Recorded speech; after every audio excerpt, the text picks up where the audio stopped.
YouTube, Awesome Writer here. Welcome to my review for Avataro Sentai DonBrothers Episode 12, the official debut of our main mecha, Don Onitaijin. 12 episodes in. Bit of an unorthodox thing here, as we usually debut the mecha earlier, not to mention all the early rumors that we weren't going to have traditional mech, but things are just going at a different pace.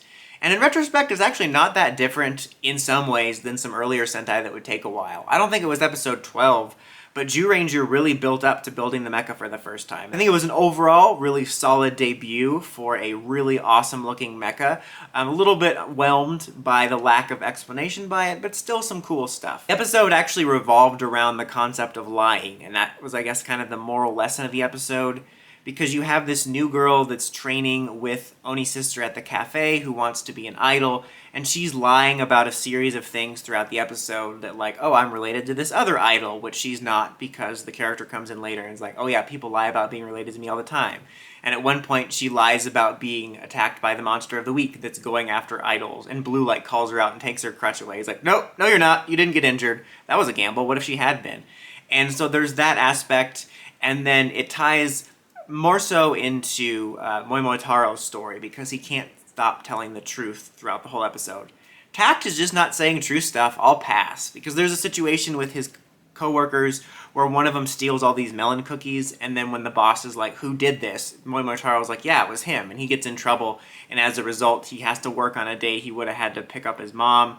And then, like, later, he just gives his honest opinion about, like, the idol girl saying, oh, how well did I do? She's like, only 25. I didn't know what that meant at first. Like, what's your opinion? Like, 25. I'm like, on what scale? I guess it was out of 100, so I guess a 1 out of 4. Later on in the episode 2, Kiji Brother, I think it was Kiji Brother, that organized, like, a little, dinner thing or gathering for Inui Brother.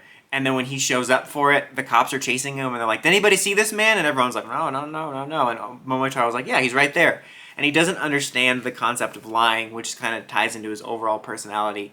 And the group's kind of trying to teach him that basically sometimes white lies are good, or in the case of, the Black Ranger, the lie was good because he's innocent and he shouldn't be arrested, so that, like, lies aren't always a bad thing.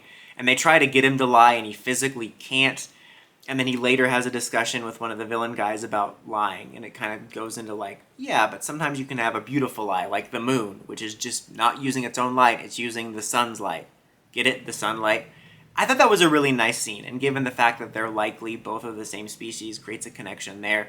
It's also an interesting moral lesson to have for the episode, only because I'm reflecting on, like, how PR handles it, or how Neo Saban PR handles it, where they're like, you must always tell the truth, even if your wife asks if she looks fat in those jeans. Like, it's like cut and dry, like black and white morals that Neo Saban PR would do, and it's interesting to see a Ranger show have a moral lesson about the benefits of gray area lying. But it also tied in nicely with what's going to be Momotaro's overall character arc. When we get to the final fight of the episode, the Rangers take him out in their Robotaro forms, but then when the fight escalates, they transform into Don Onitaijin for the first time. And again, I think it's a really great looking mecha, especially seeing it now in the show. I just really love it a lot.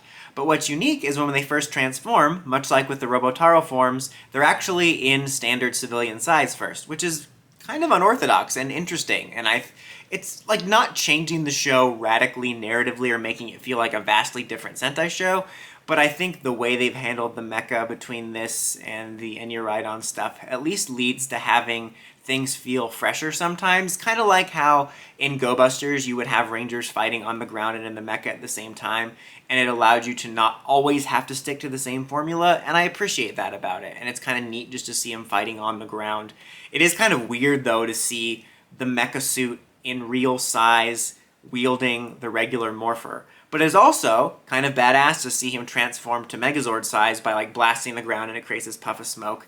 It was also amusing when they transform. Like, the way it works is they don't have, like, a cockpit. There's not even, like, a Mind Palace cockpit. Like, they're all just there. Like, it's almost like it's red, and then everyone else is his armaments, and they all talk, like, on the various little literally talking heads. And Pink, like, gets separated apart, and he's like, oh, that actually didn't hurt. But really cool, fun mecha fight, a mix of practical and CG. It's primarily practical, but like kind of like CG when necessary, when it does something that they can't do with the suit or wouldn't want to try to do, like him diving off this roof, and they defeat the monster. And then the end resolution of the episode actually has a nice moment of Momotaro using his morph form secretly to help that guy out from the beginning of the episode, get to see his mom, and him seeing that the girl made it as an idol, and kind of, you know, a nice little, not necessarily a resolution, but I think a furthering of his development as far as the way he thinks, and seeing like, okay, well, maybe lies, you know, could be a good thing. And it was a nice little ending note for the episode. I found the episode to overall be solid. I would give this a 3 out of 5. It was solid and entertaining. I liked the moral lesson tying into the character development of Momotaro. I liked the debut superficially of Don Onitaijin. I thought it looked great. Like all the things I talked about, I liked the uniqueness of being able to have it on the ground.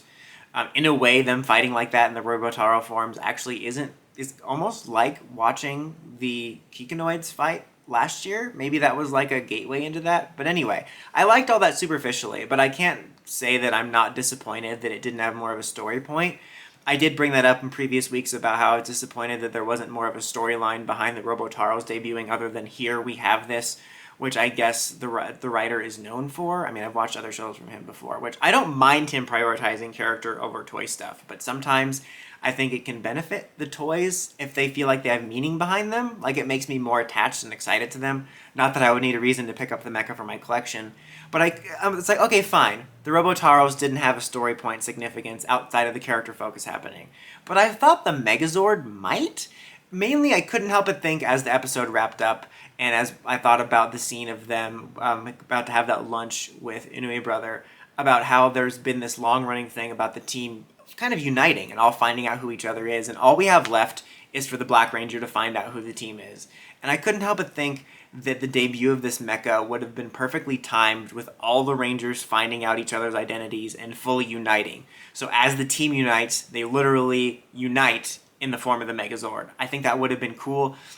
Even if there wasn't an explanation behind like, oh, you've unlocked the powers now, it would have been cool, character-wise, to sort of physically represent that uniting with the Megazord. Kind of like how sometimes in Rider, you know, often you will actually have an explanation for why the powers exist, but sometimes they will correlate this new form to a character point. I think Revice had been doing a good job at that. Gaim, I think, did a good job with that, where not only would it correlate to, you know, oh, hey, this power exists because of this reason, but it would represent a stepping stone in their character arc.